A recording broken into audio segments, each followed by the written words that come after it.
Hey Raiders, welcome back to the channel. This video will be about stage P10 of Sintranos, the double boss with the Tainted Fire Knight and the Eternal Dragon.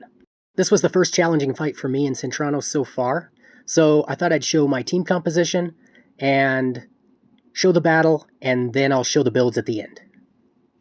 As you can see, I went 4 damagers and 1 support. But Gnut is very special, obviously we know that from the regular Tainted Fire Knight. So we'll get started, and we want to go after the Eternal Dragon first, but we want to make sure, before Wukong uses his skills, that we have decreased defense on. So I'll go ahead, and you cannot put slow on the Eternal Dragon, but I put up decreased defense. Go with Gnut's big hit. Ideally, if you can kill him on it before he even gets a turn, that would be perfect, but I can't. So just kind of working around. Now I can do the big hit with Wukong. Do another hit there. I want to speed up because we're about to be put on cooldown. This should be the only time we get put on cooldown, though. And obviously this team I'm not going to build resistance, so I'm going to go ahead and put up the counterattack. Or actually I don't. I thought I'd put up the counterattack there, but I guess I put it up later. Yeah, the reason I didn't was because the minions are such low turn meter. So he's going to get another turn, and Fyro's going to get a turn.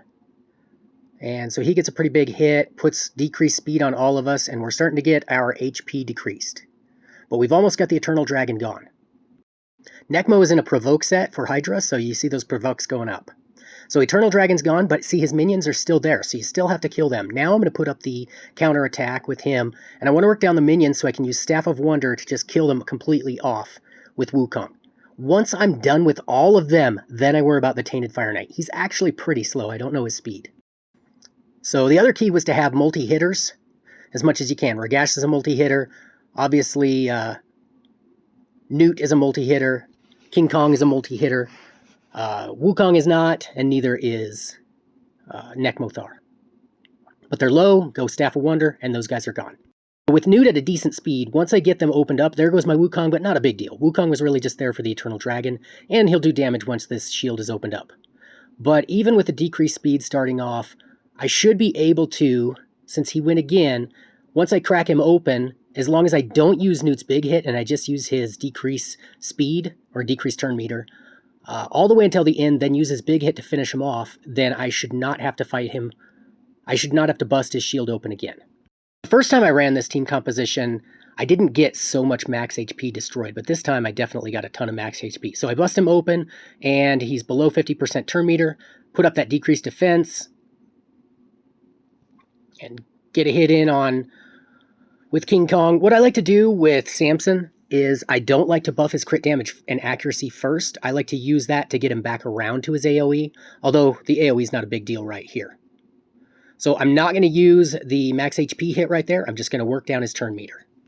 It's not that tedious here, but they have a lot of their destroyed HP, so I don't really want to risk him getting back up and killing somebody who can't self-revive. You just got to get in there and strike fast, and things should go pretty well. Keep in mind, I do have late game builds on all of these, and 3 of them are built for Arena, even though I don't really use Samson there that much. He is built for it. Obviously, Wukong and Ragash are built for Arena, and then 1 is on my Brutal Hydra team, that's Nekmo Thar, and then Gnut I use all over the place. So these guys are built really well for my late to end game account. So now I can just finish him off, and this battle's over.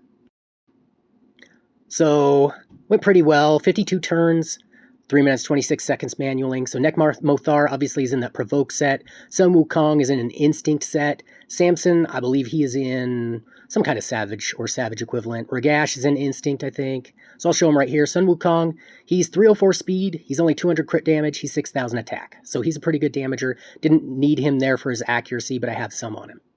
On to Ragash. He's 249 speed, so he is very fast. He has 241 accuracy, which is pretty decent. He has 5,200 defense. And then on to Samson. He is in Savage. He is over 200 speed. He's 220, 230 crit damage, and about 70,000 HP. Gnut only has about 200 crit damage. He's about 220 speed, and he gets the job done. He's not in Savage. He's in all Perception, I believe. Actually, one of those is not Perception. That's Fatal. Nekmo Thar is in Provoke, and he's 259 speed, so they're all pretty well geared. Really good accuracy on Nekmo Thar, at least for Hydra. 463, plenty for this fight.